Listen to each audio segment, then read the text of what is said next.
we just have to let go of our need to like be right and get it the first time. Everything is a process. And if we can remember that we're actually in it together, then it's easier for you to be open to someone else's perspective. A movement is underway of people abandoning the emotional, physical, and financial expenses of city living and crafting their own purpose, livelihoods, and joy in the rural reaches. The Urban Exodus podcast shares the wisdom, wit, and stories of those who decided to embark on the road less traveled to pursue their own interpretation of the good life.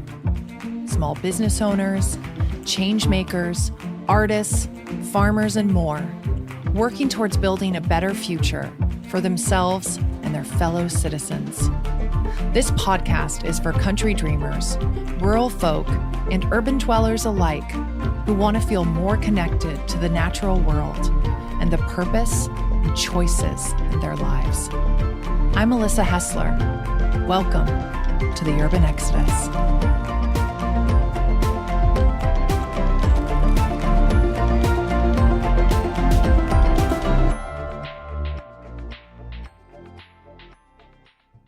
I'm excited to invite you to my conversation with Hana Oh, a recent rural transplant, mother, goat and chicken keeper, and newly licensed master of social work, who lives with her young daughter about an hour outside of Waco, Texas.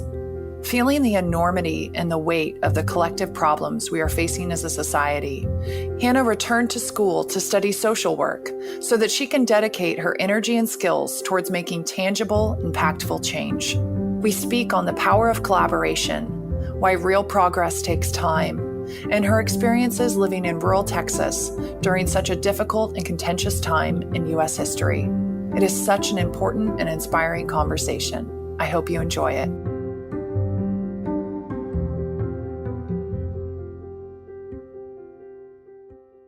Okay, I'm really excited to have a conversation today with Hana Oh. I don't remember exactly when we first connected online, but I started to kind of follow your journey in Texas. And I think that you have a lot of really powerful things to say about ways that our society can improve itself. And I also just really appreciate your strength and drive and also the way that you kind of see the world and are creating a life for you and your daughter that's really intentional. And so first off, I'd love for you to just share a little bit of your personal backstory, where you grew up and how you got to where you are now. Well, first, thank you so much for having me on the podcast. Like, this is such an honor to me, just having followed your journey in the urban exodus for a few years before I even made the exodus myself. So it's such an honor to be here and just to have a conversation with you. But I was born and raised in Houston, Texas. I was born into, both of my parents immigrated to the States from Korea in the 80s, early 80s. So yeah, that's where I was born and raised in big city Houston. Growing up, I always knew that Houston was the fourth largest city in the United States. And it was just a big concrete jungle. Every house that we lived in, we were essentially a multi-generational family, and I always had some grandparent nearby or living with us. And both of my grandmothers were, they grew up in rural communities in Korea. And so they came to the States, they just brought what they had, and they would grow gardens and they would grow food. So even though we lived very big city lives, I always grew up around my grandma's growing herbs and Korean melons and harvesting like dates and persimmons and foods that are just traditionally Korean. Gardening and growing food is never something that I really did myself, but played a big part of my growing up. I only have one grandparent who's still alive today, but she lives about an hour from me, and still going to her house and eating the foods that she grows in her garden is it's just like really, really special and very meaningful. So That's where I grew up in Houston. And then when I went to college, I came to Baylor, which is in Waco, Texas. And at the time, Waco really wasn't a whole lot.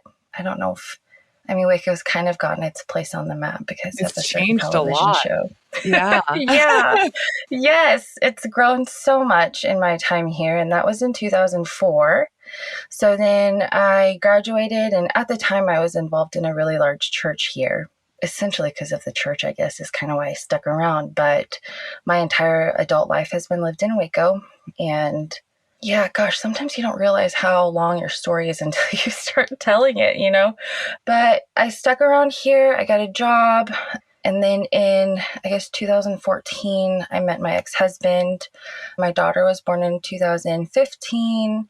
And this whole time, I'm just living like normal city, you know, it's Waco, but city life. Just I lived in normal neighborhoods, residential neighborhoods, didn't grow any of my own food, didn't really give a thought to how I wanted to live life or what kind of impact I wanted to leave.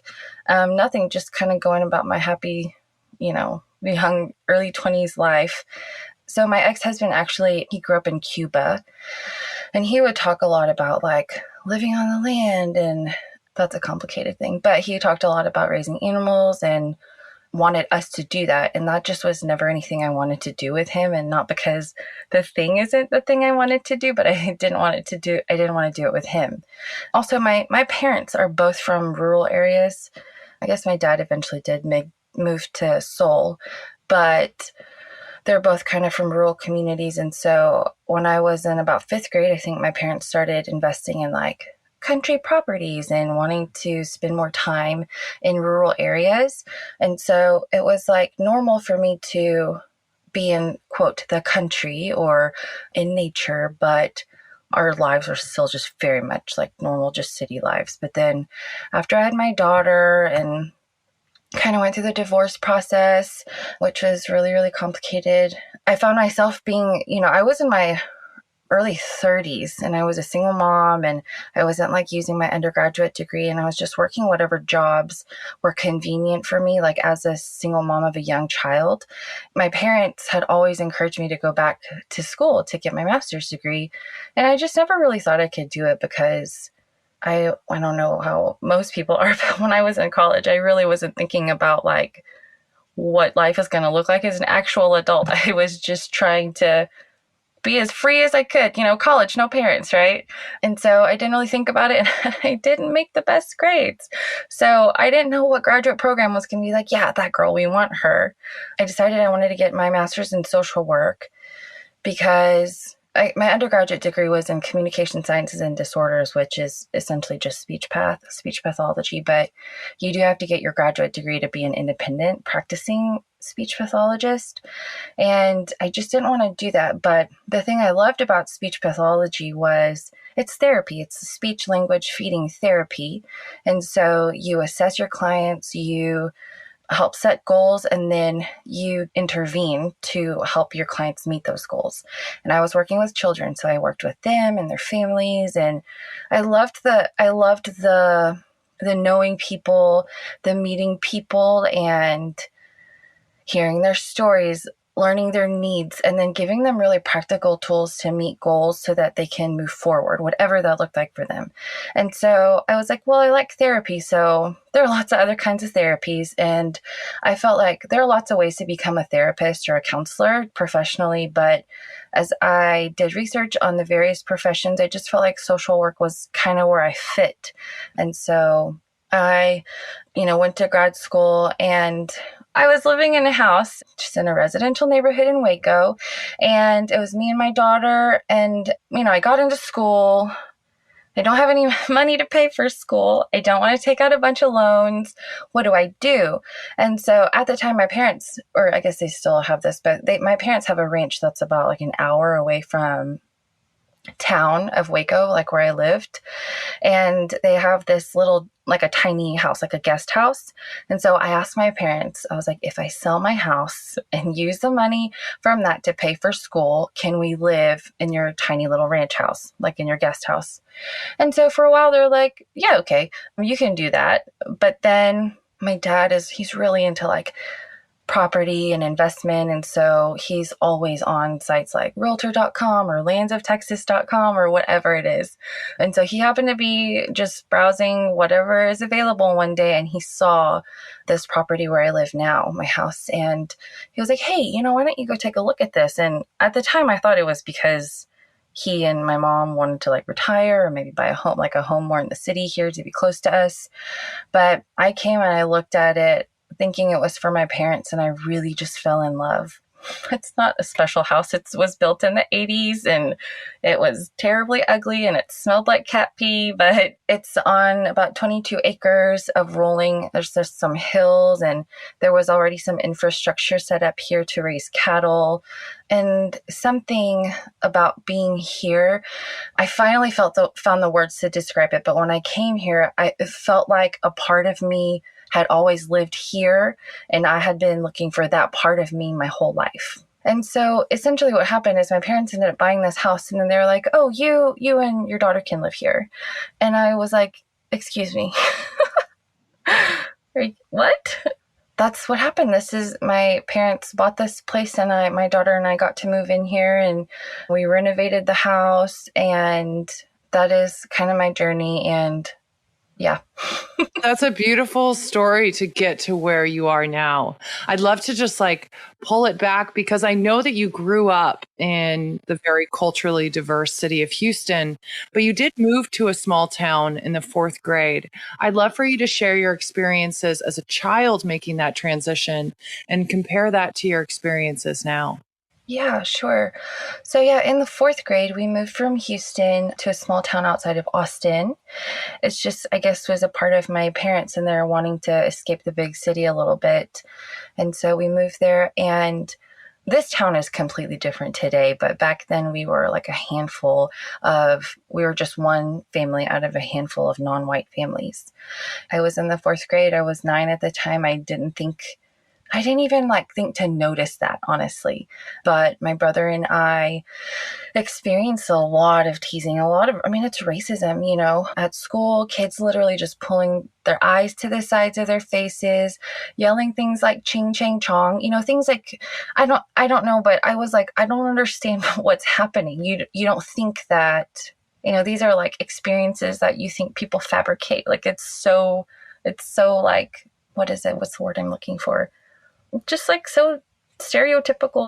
And, we just had such a hard time fitting in and making friends. And I couldn't understand why. And so we didn't have a language. We didn't have language to talk about our experiences. We didn't even know how to talk about how those experiences made us feel.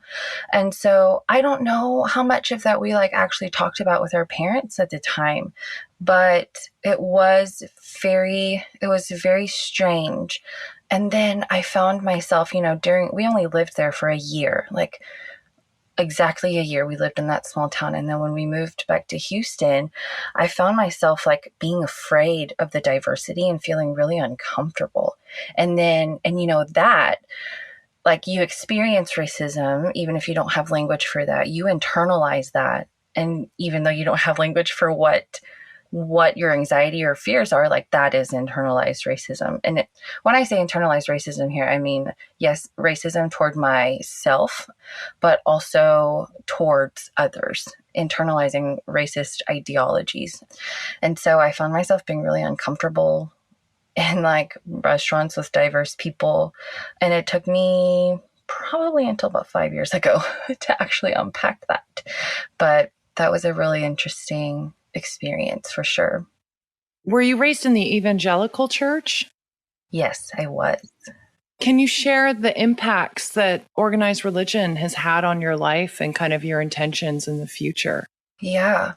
So this is a much newer conversation that I've begun having in the past couple of years, but I was raised not only in the Evangelical church, but I was raised in a Korean church, a very large Korean church. And so growing up in the church, number one, a lot of things didn't make sense to me, just things that they would say the Bible said, or what I was taught that God was like, but then how I was seeing people treat other people. And there was just so much judgment and shame, and it just didn't line up with what I felt like I was being taught about like who God is or why Jesus came to the earth. And it wasn't until about 6 or 7 years ago when I first started to unlearn, to like actually learn what white supremacy is, how it founded our nation, and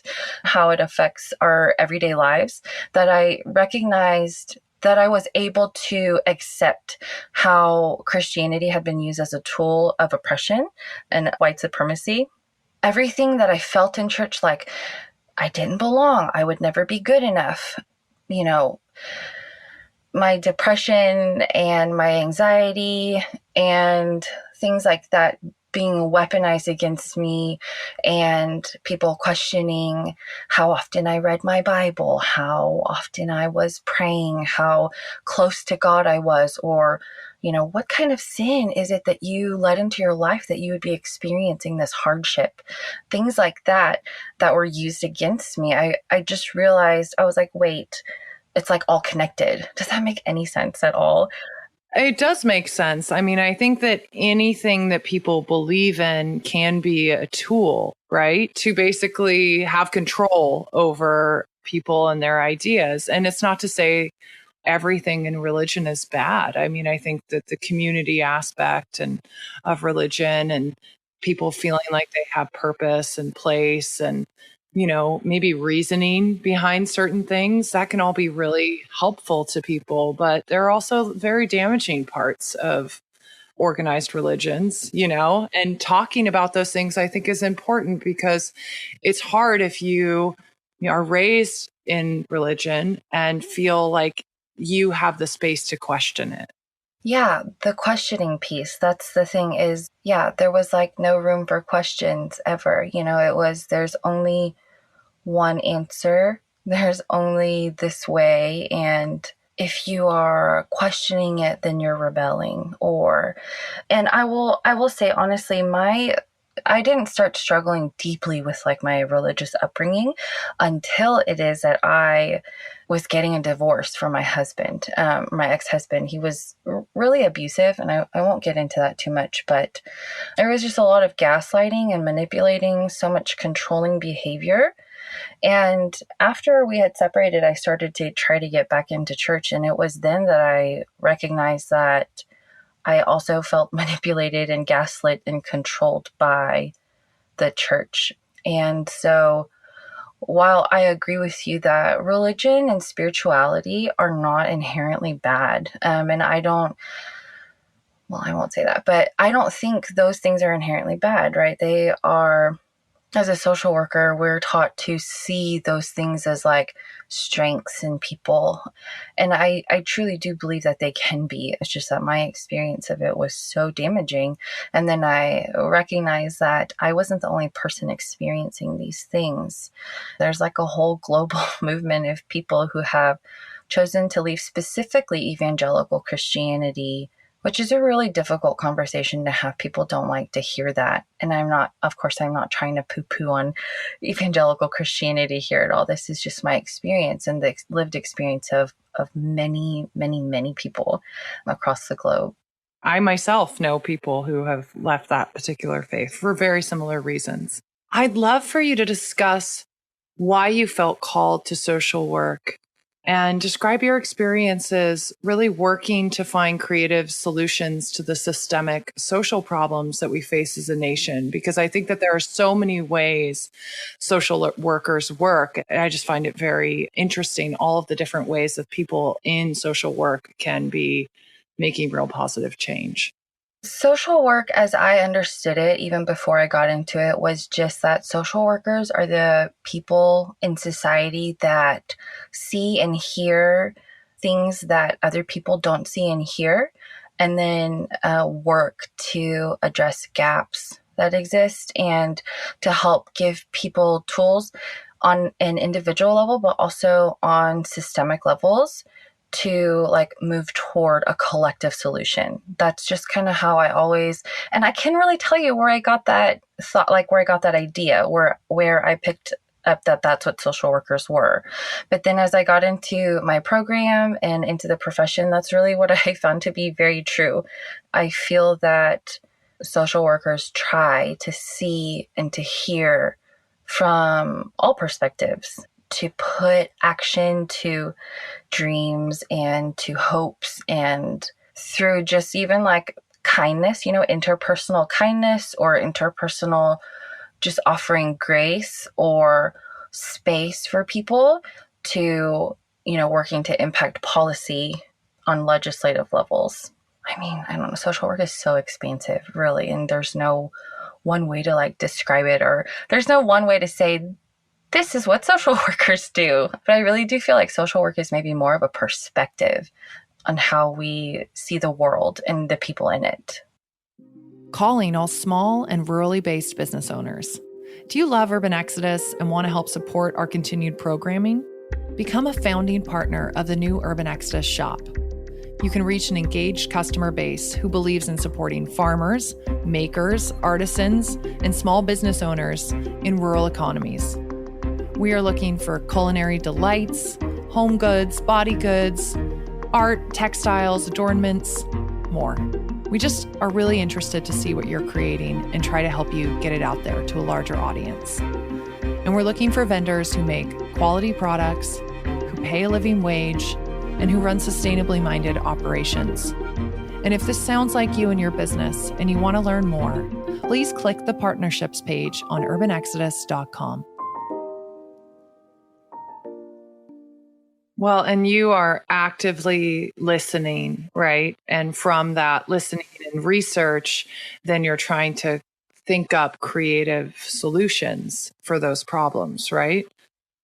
So like social work is guided by, core values that are, laid out by the National Association of Social Workers and the Council of Social Work Education and all that. But the number one thing that really stuck out to me when I began social work is that we value the inherent worth and dignity of all people. Sometimes I think that's probably the number one thing that's missing in our society, but that is what struck me. And that's like the number one value that keeps me engaged in the work, is that every single person, no matter how alike or how different, has inherent worth and value and dignity. Like, we honor the dignity and worth of every human. That must sometimes be very challenging, especially when you are in situations where you see things that are inherently wrong in the systems in place. I'd love for you to talk a little bit about the work that you have been doing when you were in school in regards to law enforcement. I did a field placement here in Waco at a macro community agency, and they are working to house a social worker or social workers, hopefully, within a specific team within our local police department, who will help mitigate crisis and really connect people essentially to the things that they need in order to keep them out of the trouble that they keep getting in unnecessarily. So people who, when it comes to crime, I'm no expert on law enforcement or anything like that. But, research has shown us that a lot of times people who live in poverty or have mental health crises, they don't commit crimes because they're trying to be bad people or to cause trouble. It's because they have needs that are unmet, whether they're personal needs or the needs of their family.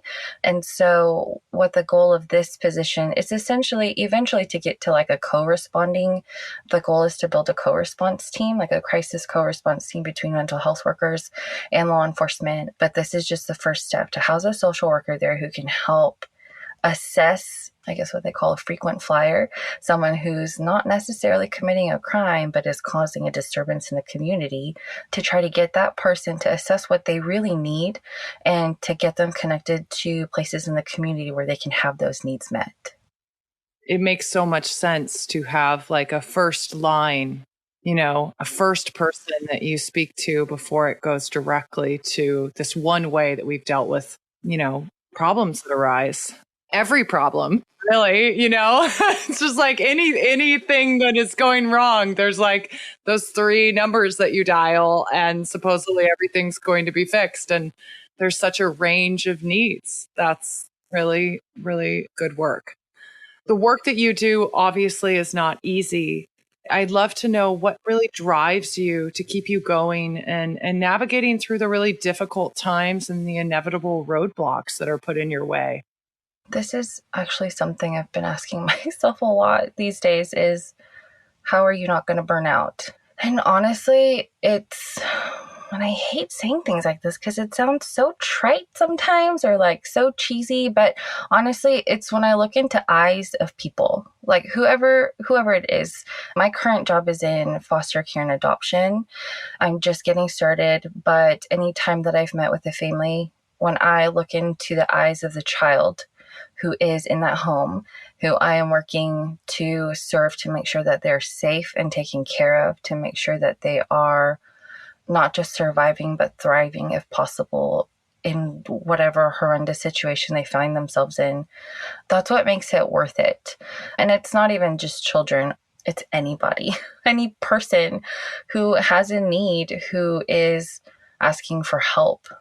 Sometimes as a mom, I always go back to this person, no matter how old they are, is somebody's child. And that's not necessarily something that speaks to everybody, but it is to me because I do have a young daughter and I'm constantly thinking of what kind of world is this that I brought you into? Like, what am I raising you in? But instead of getting stuck on that, I always want to make sure that whatever it is I'm doing it for a better tomorrow. And sometimes that feels hopeless, but then I look at her and I think I can't do nothing about how things are today because it's my job, if nothing else in the world. Like, forget being a social worker, forget, homesteading or farming or sustainable living or anything. Like, I do all that for her essentially, but just me as a person, like as a mom, it's my job to do everything I can to protect her and to prepare her for life. And so I can't just like give up on that because it's too hard or hopeless or really just bleak some days. But it's the people. I feel that sentiment so much. The need as a mother in the world that we find ourselves in, bringing children into this world, feeling like if I'm going to spend my time away from my child, I have to be working towards something better for them. That's like the best driver of anything, even when you're in such a hard, day to day. I would imagine that, I'm not sure if you're this way, but I would imagine that a lot of social workers are very empathetic people. That's probably what pulls you into it, wanting to help. And it's hard not to absorb that from day to day. And are there any methods that you have found is part of your kind of homesteading, farmsteading journey, kind of that self-care that you need in order to decompress? Like, how are you caring for yourself to make sure that you have enough energy to show up for this work? So I actually love getting up before sunrise. Now, I don't do it every day and I'm not always good at it, but I have found that when the more in sync I am with the natural rhythms of Earth, the more at peace I feel and the easier it is really just to go about my day. And so I love nothing more than waking up when it's still dark and sitting outside and watching the sun come up. And kind of the way my house is, I don't actually get to see the sun come up. I just get to see the way that the light of the sun begins to illuminate the earth. I just find so much peace in that. And then, animals, like humans, we've created our own cycles and our own schedules and our own ways of doing things. And, that's based on capitalism and here in our nation, but we don't have to get into that right now. We will, though. Yeah. But like animals, they just do what they're created to do. They wake with the sun and they eat. Well, most of my animals, they just eat all day. They interact with one another. The mothers, they feed their young and then the sun goes down and they go to sleep. That's how they live because that's how the earth moves. That's how the earth goes. I just like to be a part of that. Like I sit outside, and when it's dark, it's so quiet. And I like live right off of a highway, actually. And so I can hear like cars and stuff, but when it's dark, everything is quiet. There aren't cars on the highway. I just hear bugs and frogs and the wind, and all the animals are just so quiet. But like as the day begins, then I can like hear them wake up and like rustling in the pasture, and the cows because they're the biggest, and then the sheep and the goats because they're actually the loudest, and the chickens all come to find me. They like leave their coops and they come to find me because they're hungry. And it's like just being a part of that and witnessing how the earth just is so grounding to me. Sometimes if I'm up late at night, which I usually am, but I really love to just stand in the middle of the pasture, like in the late night hours when it's all quiet, and it just fills me. It like, I don't know how to explain that or really tell you why, but it really just fills me up with everything that I gave during the day. And so that's just really how I get filled. Tell us about the animals that you keep. I said earlier, my parents have a ranch, and so they have more animals. And so my farm kind of just becomes an extension of like land for them to be able to use. But I feel like, and maybe not everyone feels this way, people who raise animals, but I check on all of my animals. I have cattle, we have a donkey, and then we have sheep and Nigerian dwarf goats and chickens. And we just added an Angora rabbit to our farm. I tend to them daily. I check on them, but I pasture raise most of my animals, and I know that there are lots of ways to do that, but we just like rotate pastures, and I check on them morning and evening.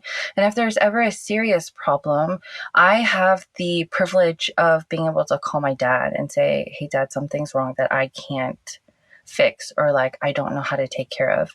But here's my number one piece of advice is to start small. And I think I give that advice because I myself become super overwhelmed. And in terms of growing food, I don't do a whole lot of that right now because I hadn't had time to. I've been on the farm for maybe a year and a half now. In my time here, I've been paying attention to what grows, when it grows, learning what it can be used for and what it can't be used for, paying attention to what my animals will eat naturally and what they won't, just getting to glean from the ways that the previous owners of the farm sowed into the earth. And so I get really overwhelmed and feel like, gosh, I'm just like not doing enough. I should be growing more. I should have started this a long time ago. I'm literally just getting started on revitalizing the garden bed that was here like now. And I'm just starting by not tilling, but using like a broad fork to kind of break up the earth that has become really hard over the years with like, it hasn't been producing anything. And so using a broad fork and breaking up the ground and composting to prepare for it to grow food again. And so there are times when I'm like, gosh, all of these people just doing so much, growing all the food. And I feel like, gosh, you're such an imposter, like you talk a big talk about growing food sustainably and caring for animals, like being really passionate about ethical animal husbandry and all that stuff. But like, what are you actually doing about it? And so whenever that voice comes, one, I talk to other people who've been doing it for a long time, and they have every single person that I've ever talked to, whether it's people who raise animals, who raise livestock, or grow food, have always said, just do what you can when you can in order to feed into your greater dream and your greater vision.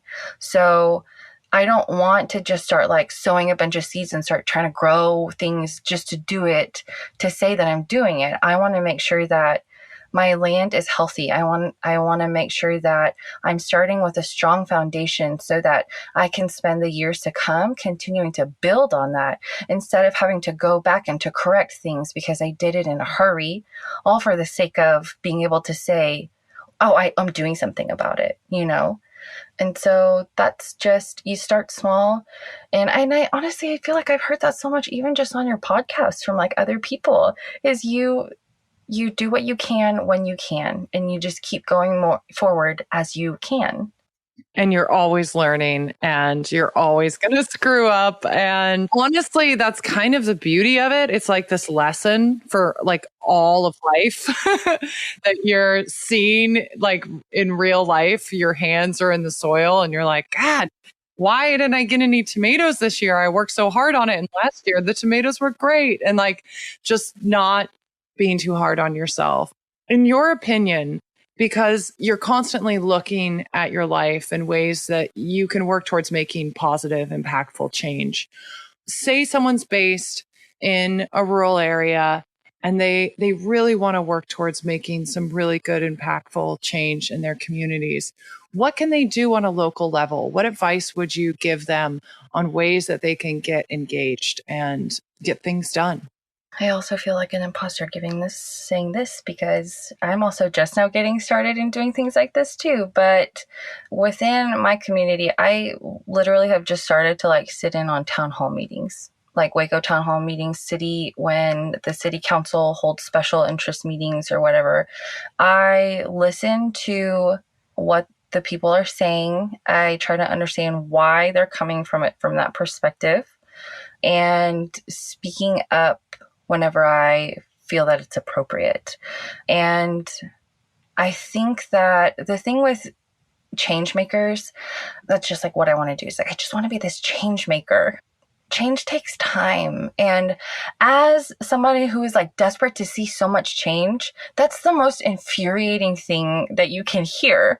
Because especially when it comes to like social change and people's lives are at stake, like it needs to change yesterday. And maybe that's just me because I'm totally like, it's not working, burn it down and rebuild it. And I understand that that's not that's not something that everybody wants to do. And I will say, I think I just have that perspective because I essentially did it when like with my marriage, and it wasn't working. So I burned it down. And granted, I am so privileged to have the amount of support that I do from my family and just from my friends. But you can't just burn everything down, because then somebody will be without a house or somebody won't have anything to eat anymore. And so you have to really get into what exists and understand why it exists and why it was built that way, so that you can maybe be a part of helping take apart the parts that aren't working and then rebuilding that. It's like, listen, pay attention, listen, speak up when you need it, and then figure out all of the players and how they work together and how you can like slowly push that boulder basically or like mow it down slowly. But it is hard work. And I think that that's the thing. Like people will like get to one point and then they're like, oh, well, this is really hard. And it's like, that's fine. It's okay. Keep going.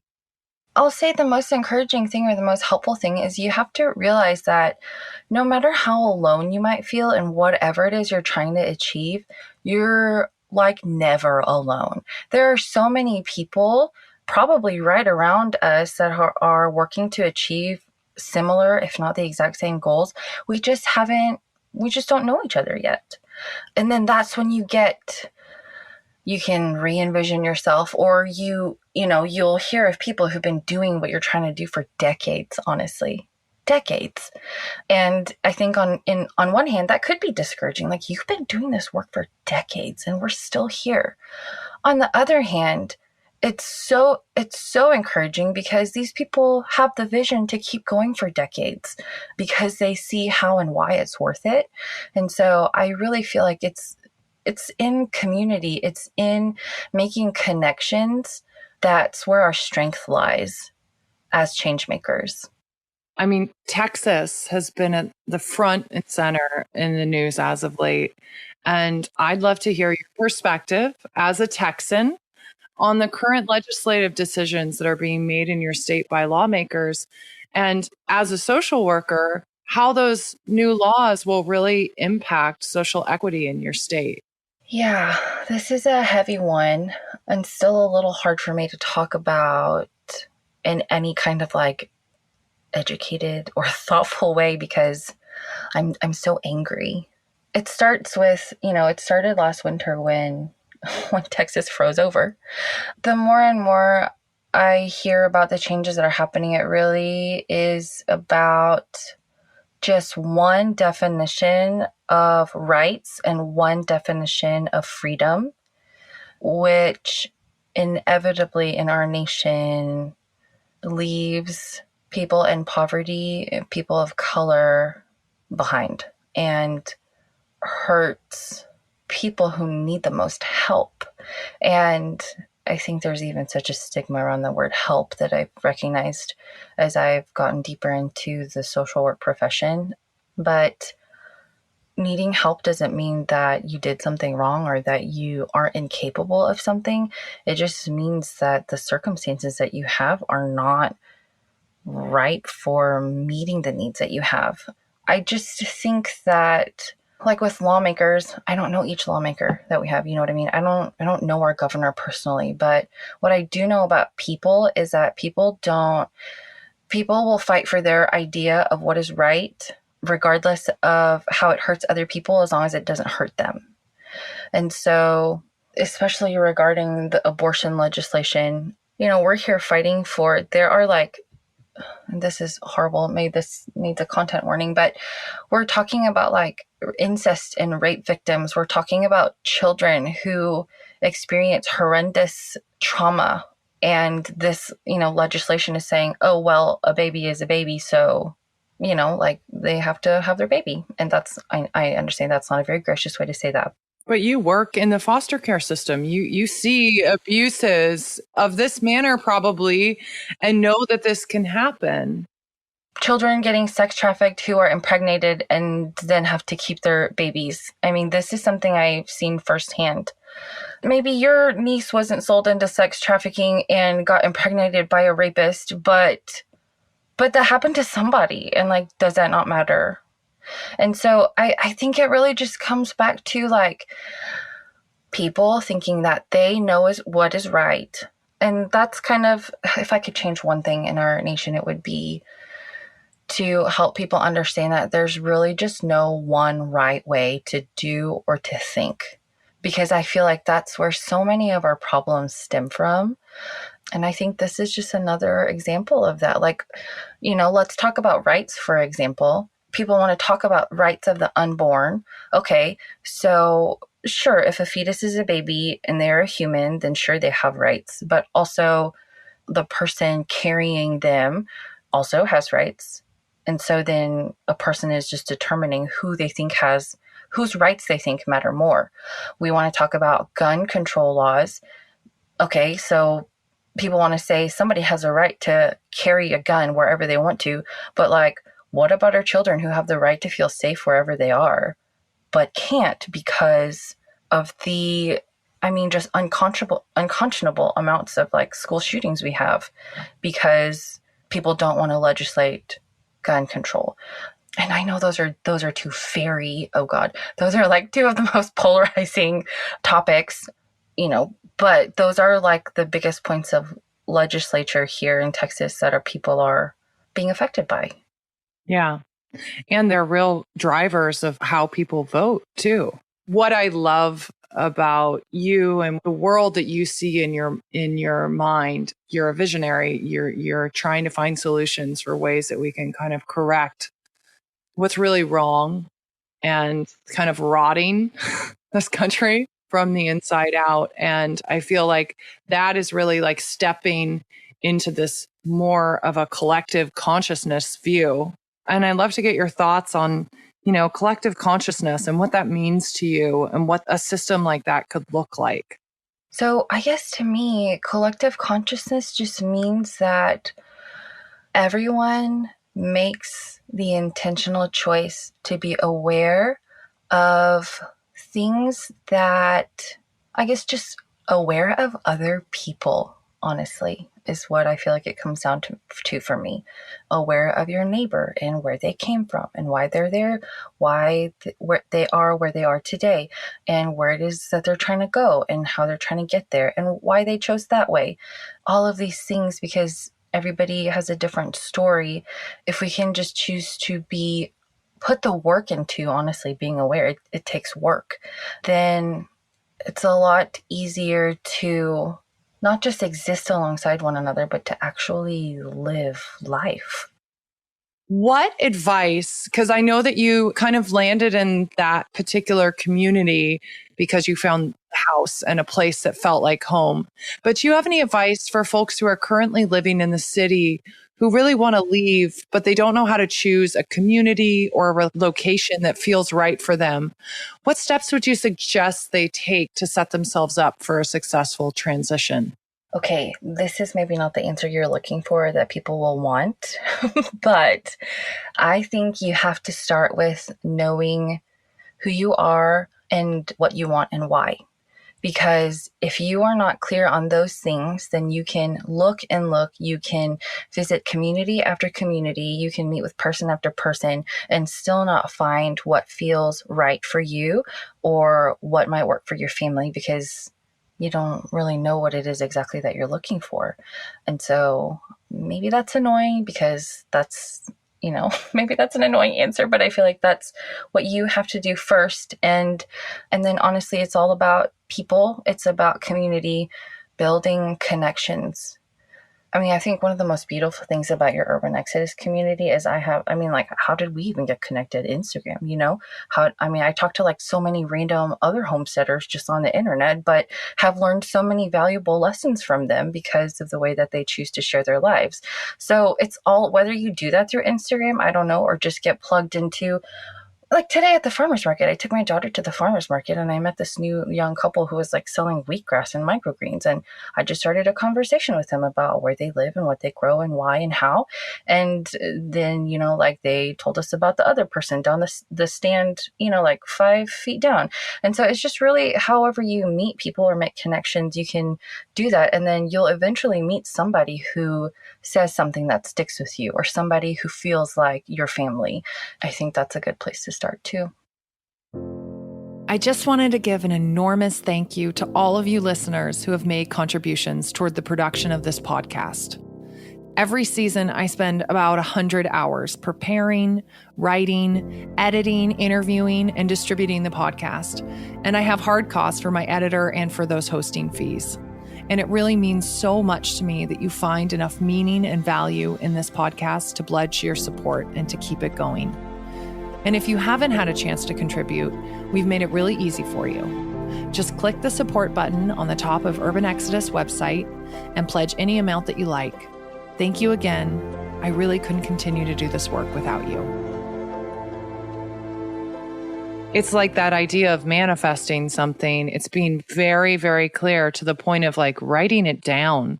If you're moving with your family, doing that exercise with your whole family.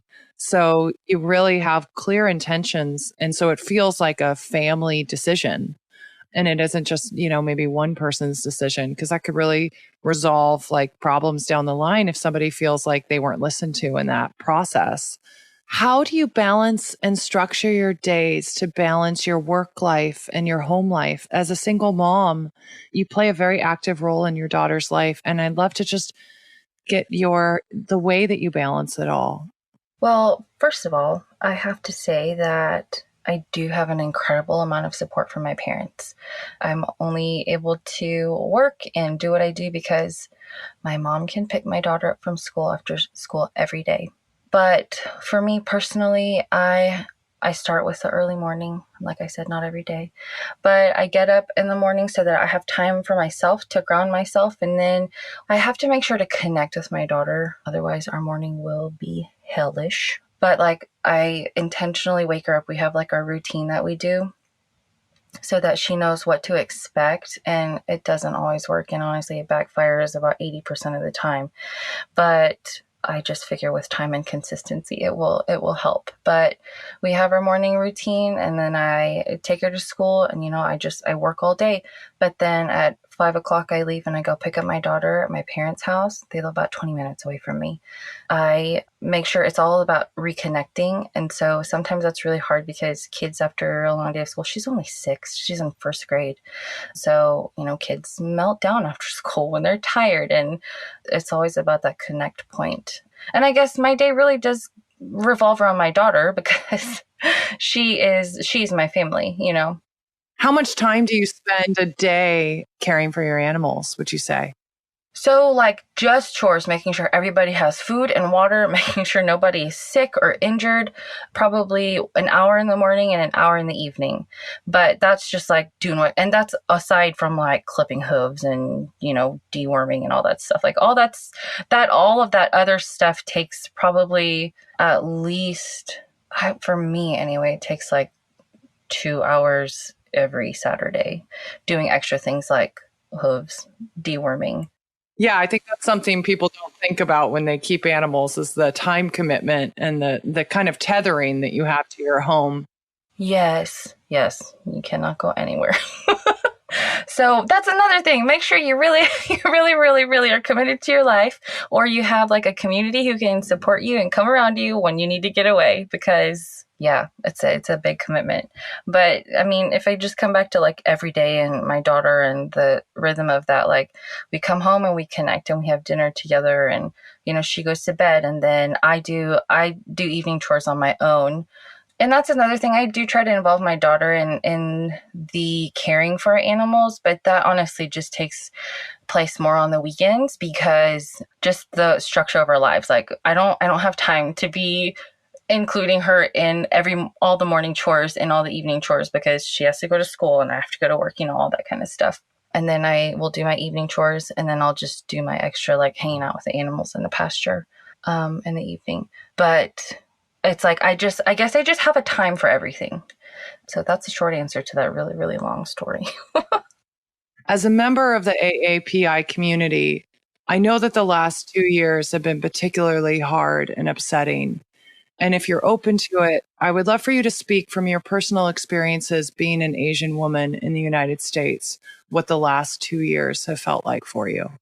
The last 2 years have honestly just felt like an amplification of what I've felt my whole life.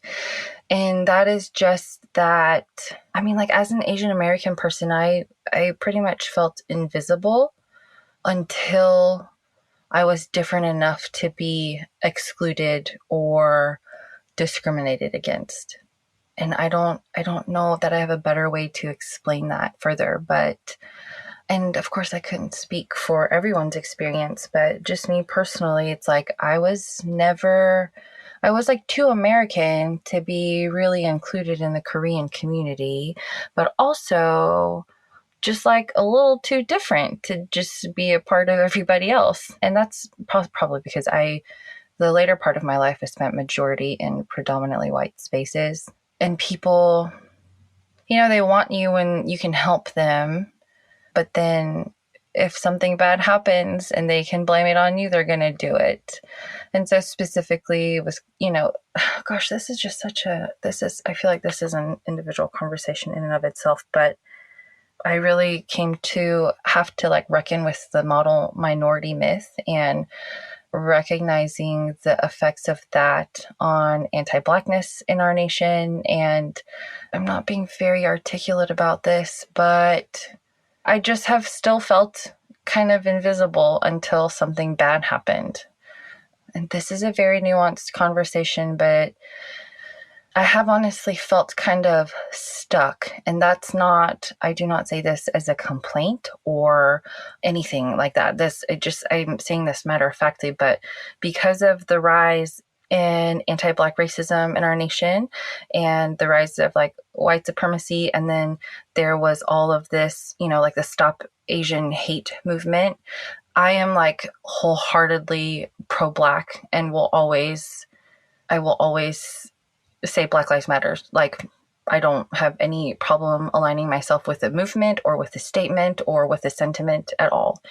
But then as the Stop Asian Hate movement started to rise, it just like all the anti-Blackness that ever existed in the Asian community also kind of came up, calling for more policing and things that were detrimental to our Black brothers and sisters, or Black community members. And so it's like that's really hard to deal with, not personally, but like communally, and facing distrust from members of the Black community because of the ways that AAPI have treated Black community members have profited off of them, etc. But I feel like when all of the like hate crime started towards Asian Americans because of COVID, it felt like I felt unsafe, like I could be in harm's way, like my daughter could be in danger. I had to worry about my parents all the time.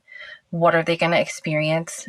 We live in rural communities in Texas. Like, you just never know. And so worrying about that, right? And so like, I'm scared. But then if I try to talk about it or be honest about it, then there's a potential for that to be interpreted as like you can't focus on that right now. Like, police are still murdering Black people. And it's like, yes, I know that. And I am wholeheartedly with my like whole body, mind, and soul against that. And I'm still doing what I believe I can to stop that, right? But then also there's this. And so you want like solidarity from people, not want, or like you desire that a little bit, just to feel not alone in your pain or in your confusion from like your fellow marginalized community. But there really isn't that there, or there can be, but yeah, it just got real messy there. But then like you turn to your white community members in hopes for allyship and some sort of like, we're here with you, it'll be okay. But Asian Americans historically aren't viewed as like minority enough. And that's kind of where the model minority myth comes in, is that AAPI are the model minority. And that's just racist because, it was created in order to purposely set communities of color against one another so that we couldn't collectively be strong and be excellent the way that we are. You just got to the root of it right there. Yeah. Yes. That's Yes. it, Exactly. right there. Yeah. So you can edit out all the other crap that I just had to figure out. No, but that's seriously it. It's a pitting against one another. I just really wondered what your experience was like with that and how you were coping with that. I mean, coping, I honestly don't know that I'm coping that well with it. There aren't a whole lot of Asian Americans where I live, and that's complicated because a lot of Asian Americans do subscribe to the model minority myth and do think that they are, more capable or more deserving than other communities of color. And that is very ugly and hard to relate to people who might look like me and experience things that I do, but hold completely different values. Oh, actually, you know what? This is what I'm doing to cope with it. I am coming to terms with my Asian American identity. Like, duh, that's what I'm doing. And by that, I mean like reading, just becoming more aware of other AAPI experiences, reading books written by Asian Americans and Pacific Islanders, and seeking out media that portrays AAPI stories, and becoming more comfortable with the space that we do take up, and trying to take up more space in ways that I can and that are appropriate. But I think that's how I'm coping with it, because I do find a lot of comfort in knowing that, oh, you know what? Again, actually, you're not alone in this. Even if you don't have a lot of Asian American friends to process this with or find solidarity with you, there are ways to know that I'm not alone. In your email that you sent before this interview, you shared your backstory and you said that your experiences as a woman of color raising a biracial daughter are really what shape your perspective and your purpose of working towards a more simple, sustainable life that invites rest as resistance. And I just really loved that statement so much. To me, it's the ultimate embodiment of healthy boundaries and establishing intention. What advice would you give to people who are really struggling to find that same clarity and establish healthy boundaries to protect their vision for the future? Again, this really just comes back to knowing your why. And for me, even just like driving back home after a day out reminds me of my why, because of that deep connection I feel to my home and to this stolen land that I call home. But it really just comes back to that, like, why did I get here? And so be really clear in what you want and why you want it. And don't be afraid to remind yourself of it, even if people don't agree with you, even if it seems like you're the only one, because I believe that what we want and what we hope for, what we dream, is inherently a part of who we are for, not necessarily for others or for a greater good. I think it serves a purpose for us and for our time on earth. It plays an intentional piece of a puzzle that we can't see. That is my number one invitation to anybody, regardless of whether you care about farming or not. Just anybody, is to don't be afraid to remind yourself often. And sometimes if you can't remind yourself, if it's hard, then find somebody, whether it's your partner or just a friend or somebody else, someone else that sees you better than you can see yourself. Ask them to remind you, because they will, and it'll give you a little extra push that you need sometimes when you don't think you can keep going. Yeah, but I find that there's again, we come back to the hope and the togetherness, regardless of who your togetherness is with. I think that a lot of people still feel very nervous when it comes to speaking out against injustices, against systemic racism, because they're really worried that they'll screw it up or they'll accidentally say something wrong through their unlearning process. Do you have any words of encouragement or guidance for people who want to work towards change, but they're really scared of messing up along the way and getting called out? I think you kind of like hit it with the question itself. Like, we're afraid of messing up and we're afraid of being called out, right?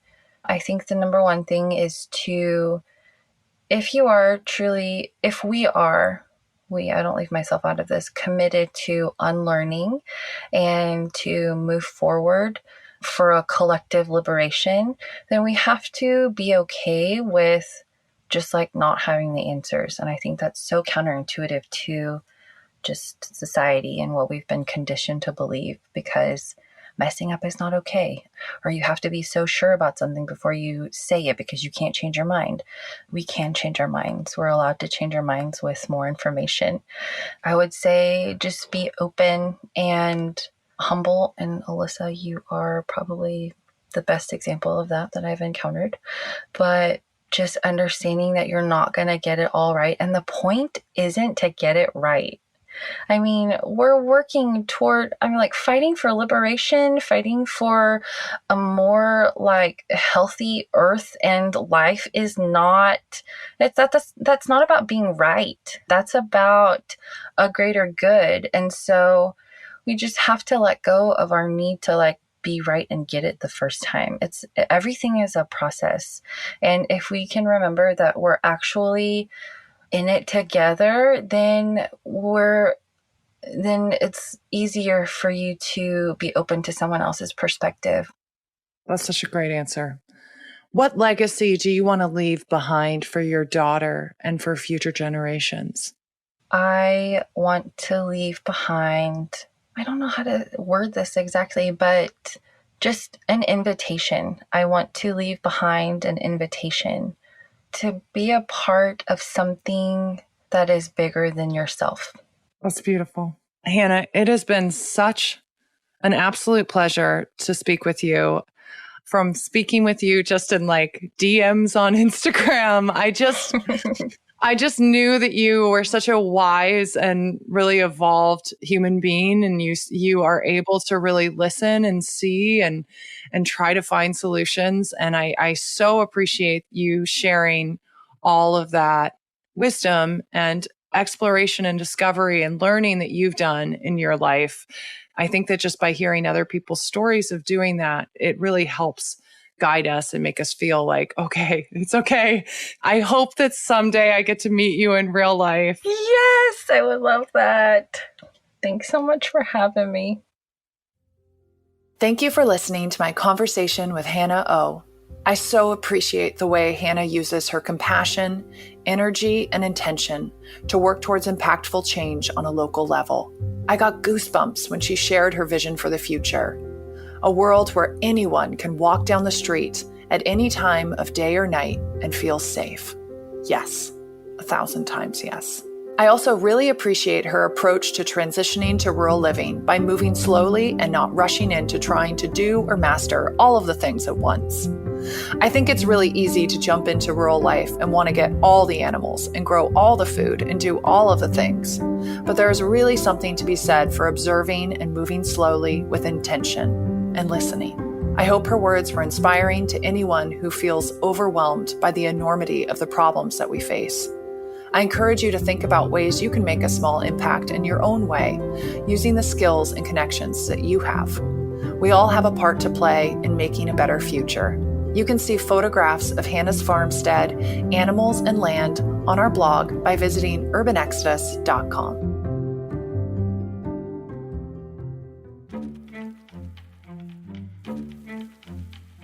Hi, friends. Thank you so much for tuning in to another episode of the Urban Exodus podcast. Urban Exodus is a labor of love and is only made possible by listener support. I do this work because the people I meet through this project give me energy and hope for the future. My mission is to promote the work of people manifesting good in the world. We are living in a time where there's an overwhelming feeling of dread, and I want this project to encourage people to be proactive and work towards finding creative solutions for both their individual happiness and our collective experience. You can support this work by clicking the support button at the top of urbanexodus.com, by buying an ad spot in an upcoming episode, by shopping our online store, or taking an in-person or online course through our workshops at How Hill Farm. We are also slowly getting our Patreon page together, and we'll be adding bonus features and other content there, so check out patreon.com/urbanexodus to learn more. Another way to support is by giving us a 5-star rating on iTunes and recommending Urban Exodus to your friends. Thank you again for helping me continue to do this work. I couldn't do it without all of you. You can find Urban Exodus on Instagram and Facebook at The Urban Exodus. To read more in-depth features on folks who ditched the city and went country, visit urbanexodus.com. Until next time, I'm Alyssa Hessler, and this is The Urban Exodus.